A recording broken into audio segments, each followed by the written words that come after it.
Hello, everyone. Welcome to MEERTALK. My name is Kaeza Fern, and I am the Director of Communications at MEER. Really glad to see everybody back here for another MEERTALK. Today, we will be hearing from our guest speaker, Ugochi Anyaka-Oluigbo. Then we will have a question and discussion period from people in the wider MEER community. And after that, we'll open it up to questions from all of you in our live audience. Before we begin, I just want to update you that we are setting up mirror experiments, and we're appreciative of any donations that you can make to support these experimental materials. If you can, please consider making a monthly donation. You can go to meer.org/donate. And thank you to all of you who are already contributing. Feel free to write to community@meer.org to be in touch with us. And now I'll tell you a little about Ugochi. Ugochi Anyaka-Oluigbo is a freelance environmental journalist. She is a 2022 Covering Climate Now Award recipient and creator of Green Angle TV show on YouTube. From erosions, flooding, and desertification in Nigeria, oil pollution in Ogoniland of the Niger Delta, depleting Africa's last rainforests to frozen lapland, Finland, Ugochi has visited rugged terrains to share underreported environmental stories. If anybody has any questions that come up while Ugochi is presenting, you can send them to Barbara Sneath in the chat. Barbara should be showing up as a co-host. Okay, Ugochi, thank you so much for coming to talk with us. You can take it away. Thank you so much for having me, and thank you everyone who has joined in to be part of this. I appreciate your time. I would quickly start by sharing my screen and then continue the conversation. Okay, my name is Ugochi Anyaka-Oluigbo. I am an environmental journalist from Nigeria. I would talk about my experiences with the most vulnerable in our society, those who have seen, who are hugely impacted or gravely impacted by environmental issues, and of course, climate change. So it's called Environmental Degradation Stories from the Front Lines. I would start by what inspired me to become an environmental journalist in the first place. This is a photo of me taken in 2010. And this is my village, actually. I come from a community that has been impacted by erosion. It started and people didn't understand what was going on. And at the end of when it started, people knew that their farmlands were being washed away, their homes were getting washed away. And then they started asking questions, and then they had to weave their own narrative around what happened. And I said here that the most vulnerable know that things have changed, but may not understand the science behind those changes. So they weave their own stories around, traditional stories around what may have been the cause of the problem. So in my village, they blame the erosion on a man who had killed a python. So in my village, the python is sacred. You're not allowed to kill the python. If you kill the python by mistake or intentionally, you have to organize a proper funeral. So it's expensive. So it's so sacred. It's seen as, it takes care of the community. So when a python comes into your home, and you don't want it there, you could just easily take a stick and take it out or direct it out. But if you kill the python, it's a big problem. So they said a man who became a Christian thought that, oh, what is this belief? I can do this and get away with it. So he killed that python. And then that's why they said the erosion is shaped like a python because it's huge and it goes that way. So that's the belief that was what happened. So that's why I said that those who have met, they've said that we know that things are changing. We don't know what may have caused it, but we think that these could be the reason. So they don't understand the science of climate change or deforestation or extreme rainfall. They don't understand why it is the way it is, but they know that things are no longer how it used to be. And I call myself a reporter with the most to lose because I said it's an aggressive takeover of land, water, and air. I will share the Ogoni story. In 2017, I visited Ogoni. If you know Ogoni, you know it's one of the most polluted areas in the world. Oil pollution, oil exploration that started in the 1950s. And since then, the community has been ravaged by erosion. So the fact that when I got there, I could not stand the stench for 10 minutes. I was trying to do my report, but it was so difficult to stand there because, you know, you felt that you were going to faint because it was so strong. But people who have been asked to leave the communities and they've moved to several places, you know, they've been relocated, but it's not the same. I'm so sorry if you hear my baby crying because I have a baby and I'm trying as much as possible to keep him quiet and to, you know, just bear with me. So it was difficult to report from Ogoni, but I was able to do my story. And if you check on YouTube, you'll be able to find the story. And I talked about how fishermen, I shared a story of stories of fishermen who go to fish. And I was there, I watched them, I waited for them to come out, and we opened the crabs and the fish they got, and we saw oil in them. Yes, and I asked them, are you going to eat this? They told me, yes. What else are we going to do? This is all we have. Yes, we're going to boil it, we're going to cook it, and hopefully, you know, wash off the oil, but we're going to eat it. And this is what they are exposed to. And these are people who come from a wealthy environment, but yet they lack, you know, the basics. They have no water, they have no food, and they have no shelter. So this is a story of rich communities who are impoverished, no education, because, you know, some people are grabbing as much as they can and they're not getting what they should get. And also, so the Ogoni story is a pathetic story. And this is a photo of me, and you can see I went in and just touched this, the river there, just touched it. And as you can see, there's oil all over. If you look closely, you see that's how bad it is. Everywhere is there, it's just oil. That's what you'd see. So it's a pathetic story about the people in these communities who are sad. This is particularly called Boy community in the Niger Delta and River states in Nigeria. And also, I also visited a community in Ghana. I said here, the oceans have not been spared and locals cannot compete or fight back the plight of local fishing communities. So I visited this community in Ghana and we saw this packs and packs and packs of cartons. And we asked, you know, what is happening here? I thought that this is a fishing community. You should have fish easily. Why are you importing? So it turns out that these are imported fish. Fishermen from far off, you know, big trawlers, they come in and they literally sweep the ocean's floor and then they take the fish out. And sometimes they sell it back to these fishermen as frozen fish. So when you come in and think you're buying fresh fish, you know, from ocean communities, a lot of times, be careful, it's not fresh, you know. These are the evidences we've seen, and not just in Ghana, in Nigeria. This is happening everywhere. You know those stories of how fishermen are suffering, and they see them and they cannot compete because they are well financed. They can afford to go high into the sea and fish. And then when they do that, those local fishermen, they don't have access to, you know, the fish anymore. They've taken everything. And then you see them asking them, can we buy this back from you? And it's business for them. So they sell it back to the fishermen. This is what belongs to the fishermen, but they can't access them anymore. So these are the kind of stories we see when we go out to report. Also regarding fishing communities, I've seen in Lagos, Nigeria, where we see women who used to be fish, they used to roast fish by the ocean side. They don't have access anymore. They tell us that, you know, we can't fish anymore. And then I've seen pictures, or I've seen, you know, where they used to roast their fish. Everything is just empty and bare. And then they have to depend on their families, whoever can send them money, you know, to help them survive. I also stated here, neocolonialism keeps the resource poor richer and the resource rich poorer as extreme exploitation and consumption continue. It's a jungle out there.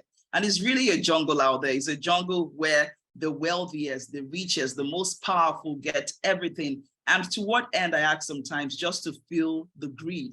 Because how much can you really eat? How much money can you have? How much do we really need? So it's all about capitalism and greed.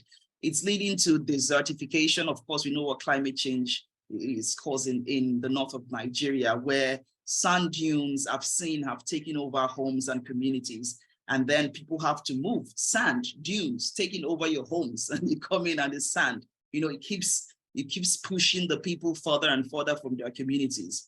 It causes flooding, especially the stories I've covered in Lagos. The story I did that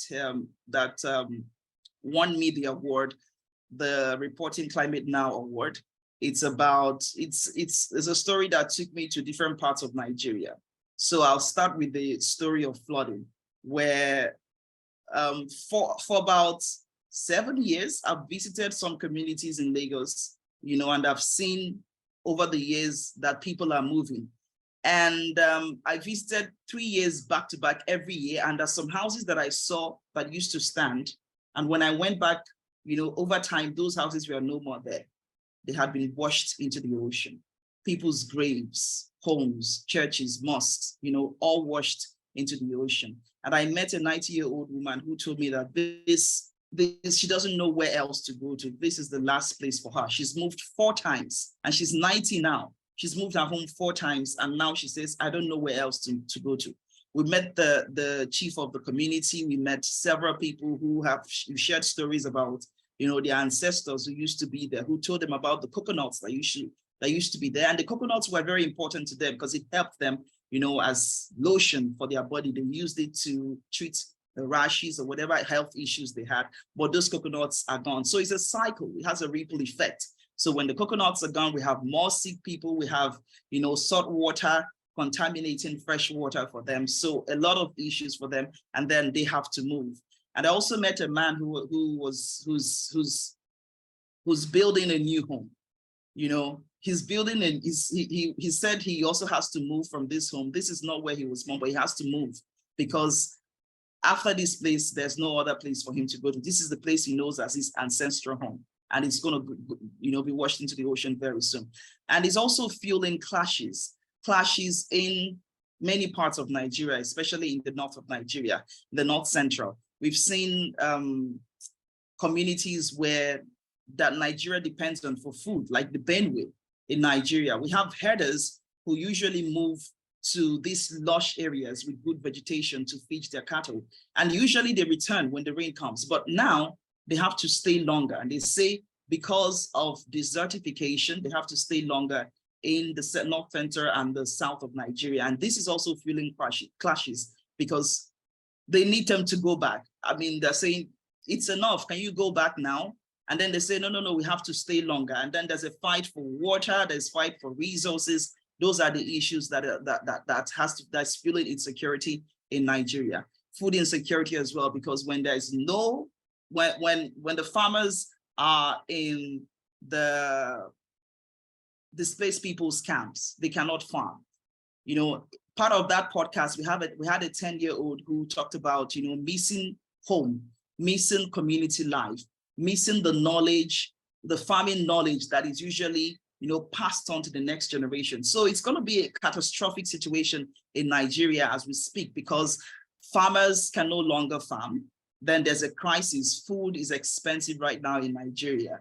And then, you add the issue of the war in Ukraine to all of that. It's a disaster waiting to happen. And we hope it doesn't, explode to where people can no longer, stay safe in their homes. They're already moving, but the numbers are going to increase if nothing is checked. And pollution, of course. The picture here is taken, this is the Niger Delta, a typical night in many communities in the Niger Delta. It's bright like this 24 hours every day. This is how some people live their life. It's never dark. It's just like this. That's gas flaring. And it continues like this. So it contaminates the environment, the air. In parts of, especially in Port Harcourt, I don't know if you follow the story of the soot, where people wake up and you put your hand in your nostrils and you get black soot in your nose, on the surfaces everywhere. I was in Port Harcourt to also cover that story. And I met young children who are asthmatic, who did not have a problem with breathing because of the pollution. It's really bad. in River State, Port Harcourt, Nigeria. And of course, deforestation. We have developers cutting trees, for real estate development.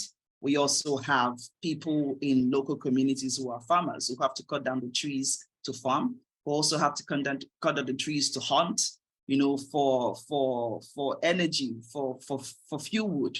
They cut down the trees to be able to, to feed and take care of their country. So, and part of deforestation, it also causes young girls and women to go further and further in search of firewood. And so they are exposed to different risks, and then we have girls who cannot go to school because they have to spend longer time trying to get firewood. So these are the issues that I've seen, reporting from the front lines. And I said here, it's a race against time. This is the data from the International Organization of Migration from 2019, and it says that 272 million migrants are right now in the world. The growing climate refugee crisis, 25.9 million have been forcibly displaced or are refugees. 2/3 of all international migrants live in the G20 countries. 200 million to 1 billion total migrants due to climate change by 2050, 143 million internally displaced migrants due to climate change by 2050 as well, and 18.8 million new disaster-related internal displacements in 2017. These are the numbers we see, and we know that the major hotspots are Sub-Saharan Africa, South Asia, and Latin America. So personally, I've seen them firsthand. I know these people who are moving. They are also moving from the villages to the cities. And, I've also heard about, I've also spoken to people who tell me, we used to be farmers in our villages, and now we're moving to the cities, also in Nigeria, also, in Africa. We're moving to other cities. We're no longer in our villages because it's no longer safe for us. It's no longer habitable for us, so they have to move. And these, is causing overpopulation in certain cities of the country. And this is a photo of me also reporting the flooding in Nigeria.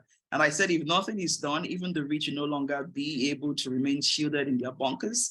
And I have a story about Lafiaji Ocean Community and the Chevron Estate in Lagos. So I went to report about the flooding in that area. And I know that this area, there's a big estate. It's called Chevron Estate. It's popular, but it's just for the rich. Chevron, we know the oil company. So, there are communities just by the side. They used to be very far away from Chevron Estate, but because of the sea level rise and encroaching ocean, they are moving gradually, and displacing people. And that the last frontier, when I asked them, so where else are you going to go to? They said, we don't know. Someone said particularly, I think we're going to move into Chevron Estate.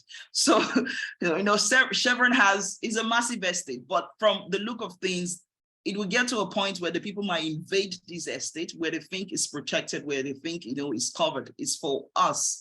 But now the people who desperately need to move would now also have to, invade the protected Chevron Estate. So, and then the ocean gradually will also maybe get to the major road in Lagos. And as to round off, I said we must sustain the conversation and leave no one behind. This is also a data of missing migrants from the International Organization of Migration. It says 48,449 dead during migration. And if you look at the picture here, we have 23,970 from, died at sea, the Mediterranean. And who are those who take this route? They're mostly from Africa, from West Africa, from the middle of Africa, from Eastern Africa, from Northern Africa. They're the ones who take that dangerous route in an effort to leave their homes or to move, to somewhere that they feel would be better for them. So we as journalists, or us as journalists, we need to work harder. I tell people that we need to, it's all about the passion. And some people tell me, I love this beat, I love what you're doing, but it cannot pay my bills. It's not very lucrative, as they say, compared to other beats. But I tell them, if we don't have a planet, there will be no sports, no entertainment, no business journalism. This is the most important. Yes, they are all connected, and therefore we must tell these stories. They are very important for me to tell them. Right now, I've been on a break, taking care of my family. but I'm also, working hard as much as I can. And we need to have more people telling these stories. We need to encourage people, have trainings for them, fund journalism, environmental journalism across the world, because these are stories that must be told. And from my work, I've seen that the problem is huge. I wish that the way the world has tackled, the coronavirus pandemic, that we can also tackle these environmental issues, and communities are not safe because the powerful people are standing up to them and telling them, you cannot speak, you cannot talk, we're powerful. And it's not just the companies, it's not just the international organizations, even local companies, in Nigeria or in Africa, in different parts of the world, are also doing the same thing to the less powerful. So as I said, it's a jungle out there. And yes, I'll keep telling my stories and encouraging people to tell more stories. I had in 2019, 2017 and 2019 organized trainings for young people who wish to become environmental journalists. And we hope to continue this so that we have more numbers, increase the numbers of people who are covering the issues. I'm glad that there are so many people that are coming on right now and taking on this challenge of covering, wildlife issues in Nigeria, poaching, all of those issues. And so I'm really glad that we're having conversations like this to further, help or support the conversation around environmental issues and climate change. So thank you very much for joining me, and I'll respond to questions. Wow, thank you, Ugochi. And that is really difficult work that you're doing, to be out there. I know you're taking a break from it now, but you have really lived it. And so we want to invite on somebody to just ask a few questions, speak with you. And this is Samuel Okoro French. Samuel Okoro French was born in Freetown in Sierra Leone, Africa. Samuel graduated with a Bachelor of Science in Physics in 2019 and will soon receive his degree in electrical engineering. He has working experience in the mining sector as well as other fields of studies. So thank you for being with us, Samuel. And if you have, anything you wanted to comment on or speak with Ugochi about, you can go ahead. Thank you very much, Ms. Ugochi. The presentation was very much interesting, and then it's inspiring. More so in the continent of Africa, where we have a lot of people unemployed, and then in the dilapidated areas, where people are suffering. Again, you did mention about a point where most of the people using the Mediterranean Sea has to do with people from Africa. It gives a scenario about mostly the life people are living in Africa. It's one, the employment rates, and then so many other factors. Come to think about it, we are, of course, the youth, in which I am part of, the youth. We face a lot of challenges when it comes to global warming, as well as environmental disaster issue, which has to do with a point that if you ask the youth, it will bring about questioning in the area how to canvass such situation. Again, your moves, of course, the tremendous ones, and then we are happy to receive one. But what I want to directly ask is as to the result of, now you've given a case study about Nigeria, and though in a generalized form, you are saying about Africa. Okay, I'm from Sierra Leone, and I'm the capital, Freetown. We are having several other areas. How will this be very much possible for us Sierra Leoneans to ensure we canvass certain areas, like we have instances? If we talk about, when we talk about Tyler and I spoke the last time, we mentioned about area. I've been seeing pictures of your presentation. We have similar situation in our country, in Sierra Leone, where people are living in the swamp area, and then you find out during the rainy season, in fact, mostly flooding occur, flooding disaster, homeless people. So I'm passionate about the points is how best we think this project can reach to an extent that like us in Sierra Leone will have facility to canvas or bring solutions to such problems. I think I want to ask about that. Thank you very much. Yeah, I think what you're talking about is probably how to build resilience and be able to adapt to the changes that are happening, and those are part of the issues. A lot of countries need the money to be able to transit and be able to build infrastructure that can help them, manage the issues. So I understand your concerns, and the government, I believe, in Sierra Leone, I don't have the answers for Sierra Leone, but I believe that it's a global problem, and Africa, is asking questions and asking for money. Developing countries are asking for money to be able to handle the issues and also to be able to adapt to the problems. And yeah, so maybe journalists as well can also continue with the job of reporting, and of course scientists in the countries, can be able to transmit the science to the locals, to also ask them how they are contributing to the problems. Because if, for example, if there's a designated area where you should dump your refuse, and you don't do that, you take it, out. When we're young, we remember that whenever it rains, we say, oh, it's time to go trash.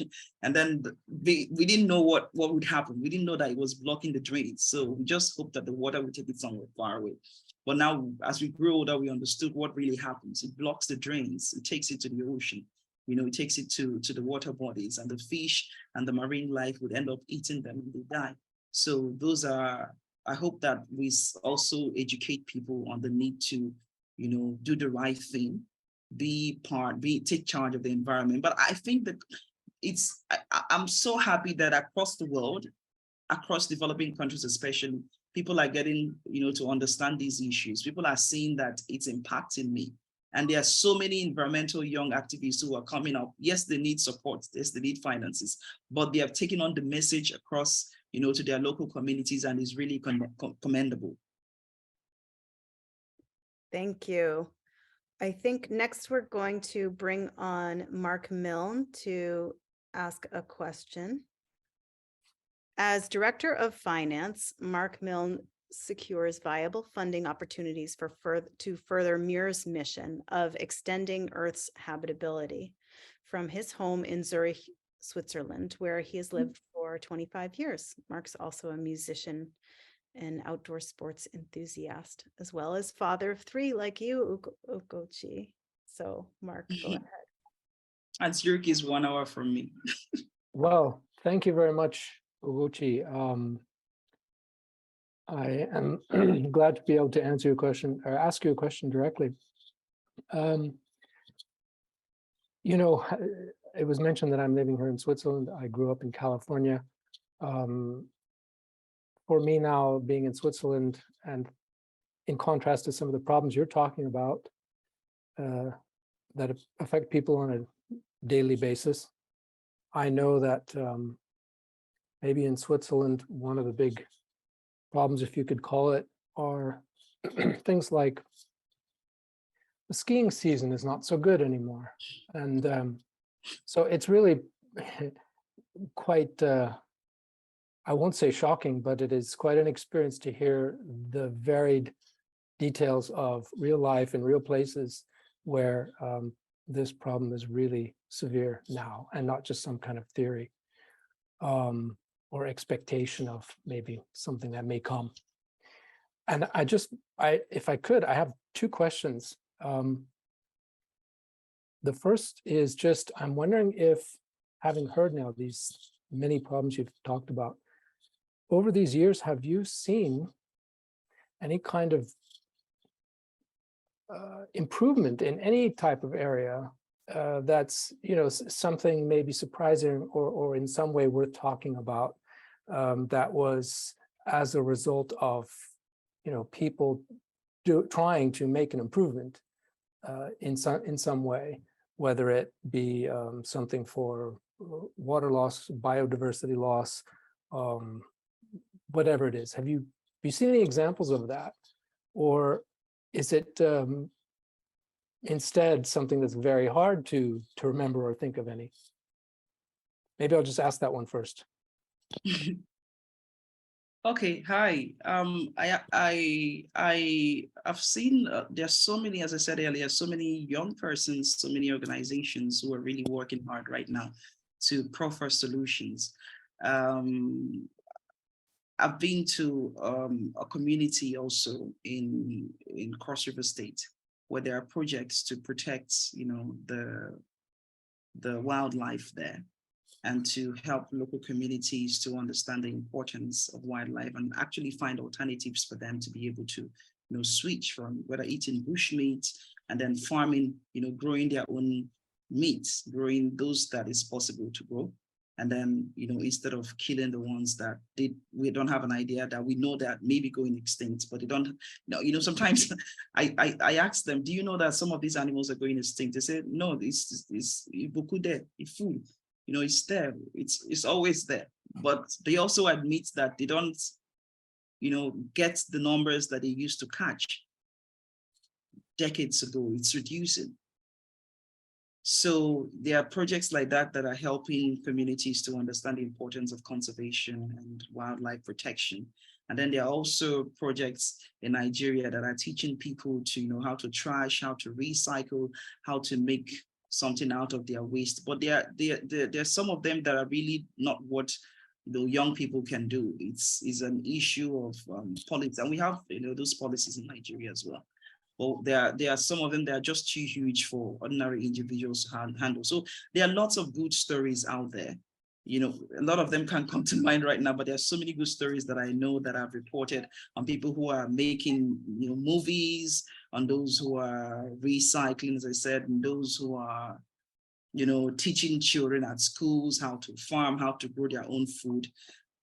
There are challenges, but there are also good stories. It's not all the woes, but there are also good stories coming out from the challenges. People are actively trying to find solutions. They are creating, even people are building cars, run up with batteries. They are coming up with brilliant ideas, to find solutions to these issues. Okay, thank you. My other question is a much shorter one, maybe.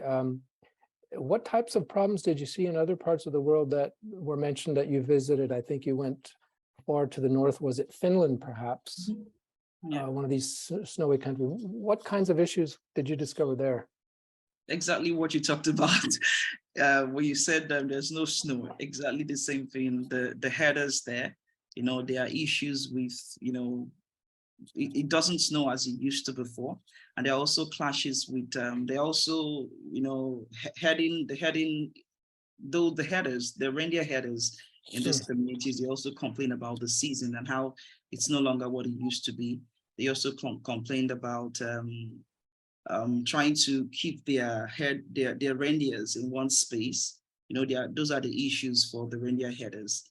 And also I live right now in France, and I know the issue. I mean, I think I'm just about 1 hour from you, and the weather is also not as it used to be. People who lived here 10 years ago, they tell me the same thing. I mean, about 10 years ago or 15 years ago, when it's winter, and you have to, be well dressed for winter, but it's no longer, like how it used to be. And we know the stories of, as you said, the people can't really go for skiing. Even here, I know those stories, and businesses are complaining. They're asking the government to support them because this year it's not, they won't be in business. So those are the stories I get from, at least from Europe. Right. I'm glad you mentioned that, because it was perhaps a bit unfair of me to simply talk about the loss of sporting opportunities when in fact it really does affect a lot of these small mountain communities that have been for many generations now, many decades, very dependent on this kind of winter activity and business. Thank you very much. Thank you, Mark. Thank you, Mark. So now we would like to open it up and hear from you. There are a couple of questions coming in, and you can write your questions, You can chat them to Barbara Sneath. We'll be collecting the questions and then I'll be asking Ugochi, so feel free. And I have a question to start out with. Here's a question from Jagger. Do people refer to the topic of climate change in Nigeria as a phrase, climate change? Is there any education or community discussion on climate change, for instance, in universities? And is there movement by the government to make or invest in stronger environmental regulations? Does the government notice, and starting to make changes because of climate change? So that's, yeah, that's. Yes. On that? Yes, we know, as I said, a lot of people some people don't know the term climate change, and it depends on who you are and how much you know, how much education you have.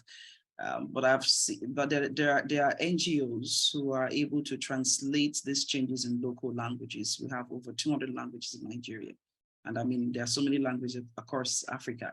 And then we know that organizations are translating the phrase and breaking down the jargon for so many people to help them understand what the issues are. I've spoken to organizations that do this kind of, they create awareness on climate change, they create awareness on environmental issues. And so, yes, people are working hard to help them understand what the issues, whether it's in Pidgin, a lot of Nigerians speak Pidgin, whether it's in Igbo, Yoruba, Hausa, Efik, Ibibio, different languages, they're trying to help them understand. And yes, the government, they are also contributing, they're also supporting, with orientating people, helping them understand what the issues are. And there are different policies in Nigeria, regarding the environment. The National Environmental Standards and Regulation Enforcement Agency is there. That's called NESRA. There are so many of them. The Nigerian Wildlife Protection Act, their policies that are there, and there are also agencies that are working hard to support. Of course, we know there is corruption. We know there is corruption, and the funds most times are not really used for what they are meant for. But I think so far, when it comes to policies, there are policies, but implementation of those policies are usually, totally different game. And here's a question from Simon. Are the people in Nigeria making comments or aware of the fact that 95% of existing pollution comes from Western countries? It depends on who you ask. A lot of people are aware, and they tell you, we did not contribute to this. We are only victims. Some of them are aware, it just depends on who you ask. And some do not understand why it is happening. Like the person who I told you who said he was going to move to Chevron if things get out of hand. He doesn't understand that Chevron is also a fossil fuel company, and that's contributed to climate change. So they've not been, he never went. So when he said that to me, I said, do you know that Chevron is part of oil companies that are contributing to, climate change? And I asked him that, and he said, I really don't understand what you're saying. But, it depends on who you ask. Some people make the connection, those who listen to the news, those who understand the issues. And then, we know that a lot of the most vulnerable people are usually the poor, who live in little communities, who are uneducated, mostly uneducated. They have local knowledge, but a lot of them are not, educated. They didn't go to school. So sometimes they're not unable to make that connection. Mm-hmm. Here's a question from Barbara. How is climate change impacting women and children in Nigeria specifically? Do you see a certain impact on them, different from kind of the public at large? Yeah. In Nigeria, in Africa, women are mostly the ones who are at home tending for the kids. They also, contribute to the economy of Nigeria. Some of them are farmers, but right now, a lot of those for example, the Benue state of Nigeria, who are local farmers, a lot of them are now in the displaced people's camps with children, and they are there, they're dependent on donations and the help of government to survive. So this is just a little of such stories that I've seen. The children and the women and the girls who have to go farther, in search of firewood, oftentimes they're exposed to different risks. Also, flooding affects, ability of kids to be able to get to school. When there's a flooding, when the roads are blocked, they often have to stay at home. The girls have to stay at home, and as we always say, we try to believe that the boys are stronger, are powerful, they can, wade through the waters, they are protected. But a lot of girls, their family would say, just stay back at home. And so they miss days of school, they're at home, and those who have to fetch firewood, they have to go further to go fetch firewood. So it's a big, has a huge impact on women and girls. I also, I don't know when you joined, but I told the story of the 90-year-old woman who I met, who had said she had moved, 4 times. Imagine the burden on her to keep moving, relocating at that age. So it has a huge impact on women and girls. And I mean, there are also organizations who are trying to engender the conversation so that we can also take a look and not just, to bring it down to say women and girls are mostly impacted by climate change and other environmental issues. Mm-hmm. Here's a question from Eric R. There are elections coming up in Nigeria in this coming year. Are the topics of climate change and various environmental challenges being discussed leading up to the elections? Are people talking about this? Are they putting it on the table? Absolutely. Yes, and it's very important. It's not as loud as other questions around insecurity, around the economy. It's not that loud, but it's there. I've heard them talk about it, and it's so impressive. I remember the elections in 2019. 2019, I had a show called, a part of the show, Green and Go show, called The Green Agenda. So we asked candidates, what is your green agenda? What are you bringing to the table? What plans do you have for the environment, for wildlife conservation? So yes, this year, I'm also glad that that conversation is happening. And as I said, it's not as loud as it should be, but it's a step in the right direction. We've started having the conversation. We've started asking those questions. And I believe in upcoming elections in another 4 years, it will be louder. So people, young people especially, are asking those questions because they know that the planet belongs to them. And they've tackled some of the politicians, who have not answered correctly, and then it goes viral and they're saying, oh, we asked him about climate change and he doesn't know what climate change is. Or he said this and he said that, or he said, oh, the developing nations is their business. They should keep doing their climate change. So that conversation is happening. And on Twitter, I see it. And it wasn't like that 4 years ago. It wasn't like that 8 years ago, but we're making progress, and I'm happy about that. Well, it's good that progress is being made, even if it's small, it adds up. Well, I have a question for you, and feel free not to answer this if you don't want to, but just having seen, the pictures of you, where you were and what your work is, what is maybe one of the most difficult things about being right in there in the front lines, for you? And maybe what is one of the most, I don't know, is there anything that is surprisingly uplifting, or, just since you're really in the nitty gritty of it, in the work that you've done? For me, what really saddens me is that sometimes we report the stories over and over and over, and we don't see the changes that we hope could happen. So this year you report the flooding, and then in 5 years, sometimes the sea levels are rising, but sometimes it's just, to clear the drains. There's simple things that, the government could just do to help people, but they're not done. So every year it's the same story over and over, and people say they should have done this, they should have done that. Sometimes they know what the solution is, you know, and they say, oh, before the rains came, we told them, please, can you do this? Can you do that? Can you drain? And nothing happens. So sometimes it gets really frustrating and annoying that you see this every year and you keep reporting the same issue. And it goes back to, you know, failure, government failure, and also corruption.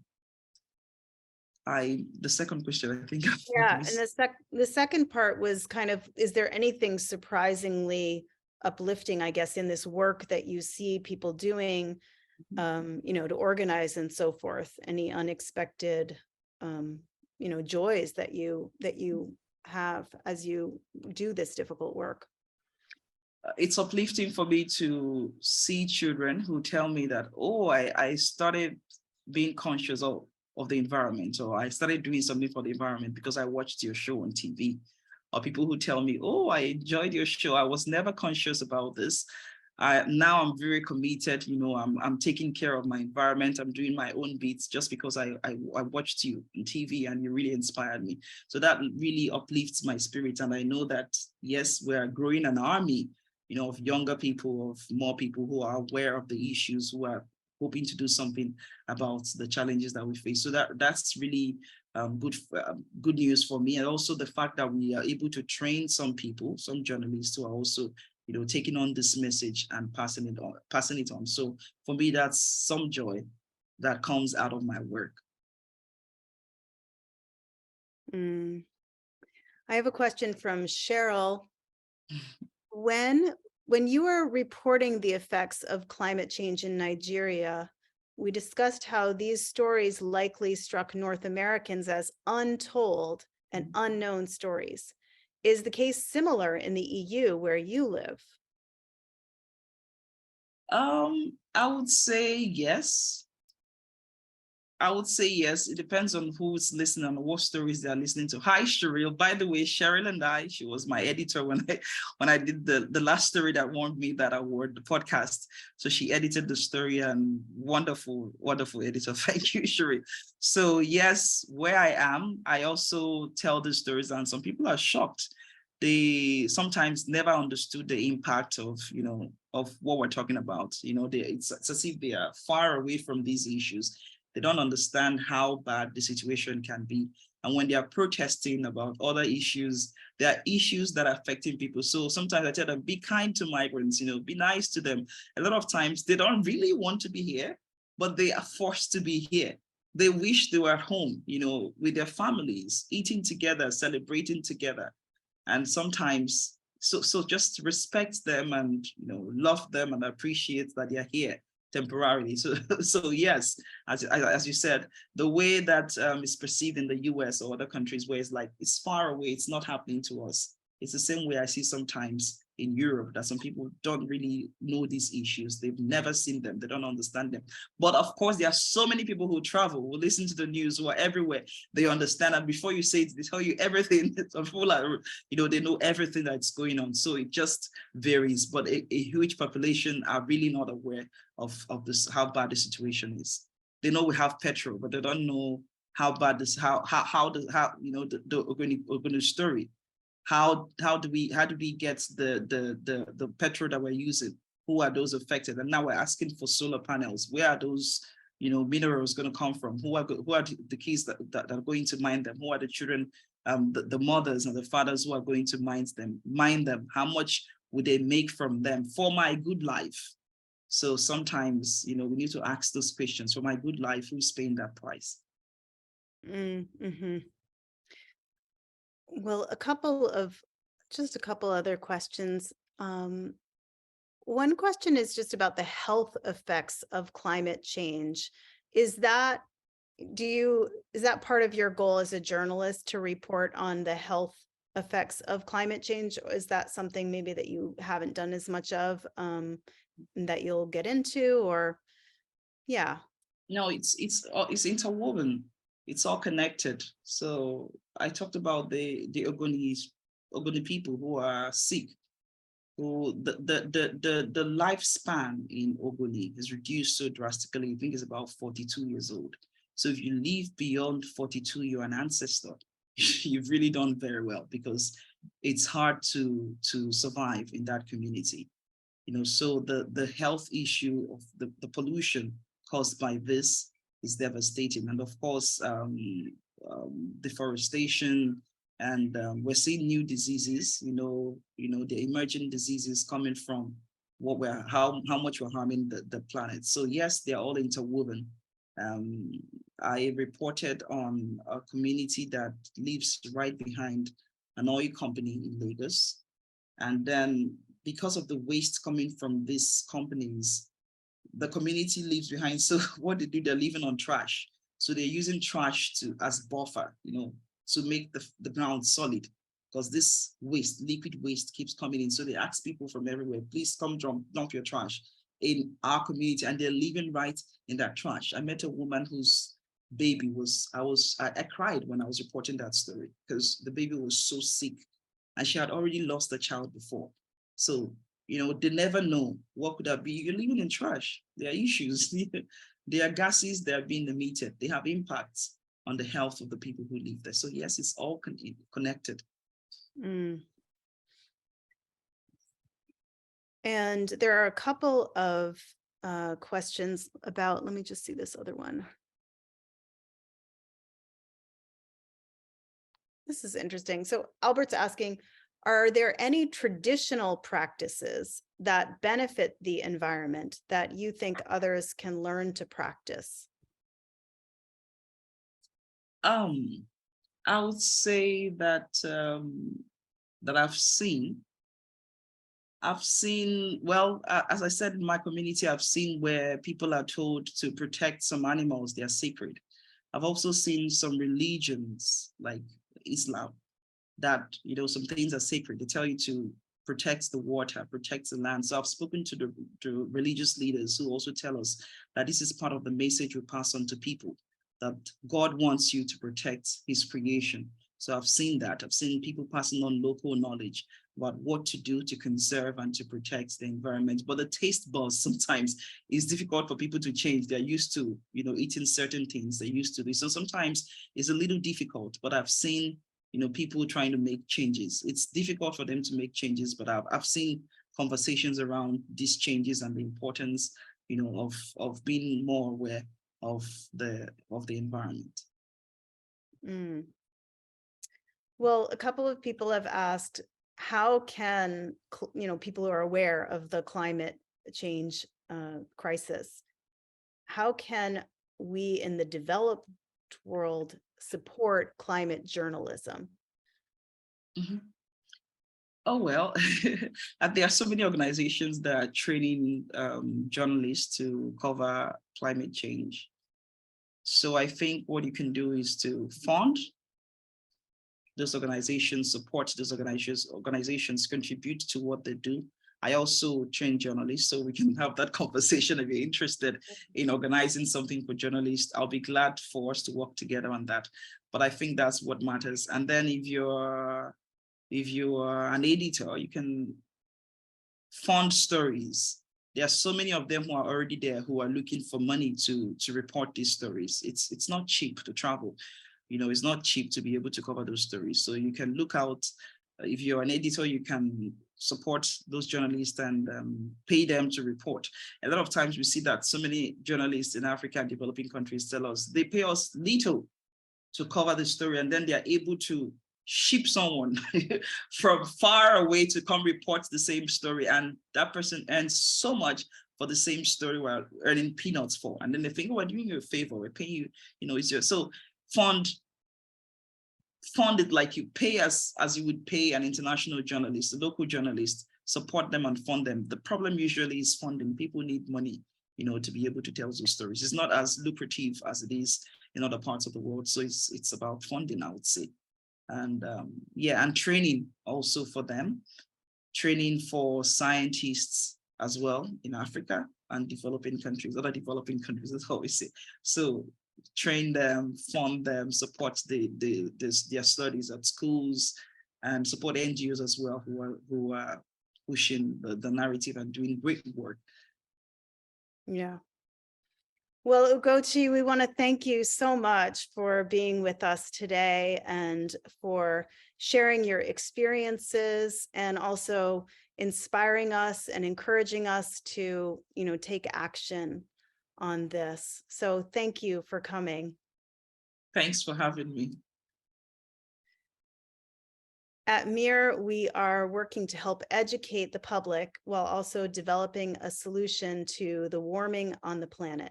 We invite you to keep learning about Earth's energy imbalance and climate science on our first principles and FAQs pages.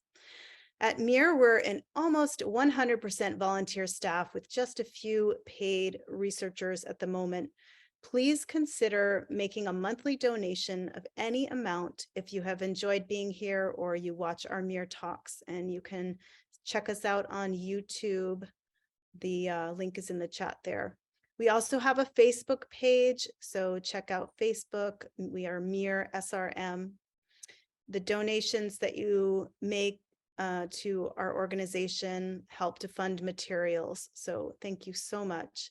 If you have found being at MEERTALK beneficial, informative, please do tell somebody you know about it. And we hope to see you again next month. It will be Sunday, March 5th. Keep that on your radar screen.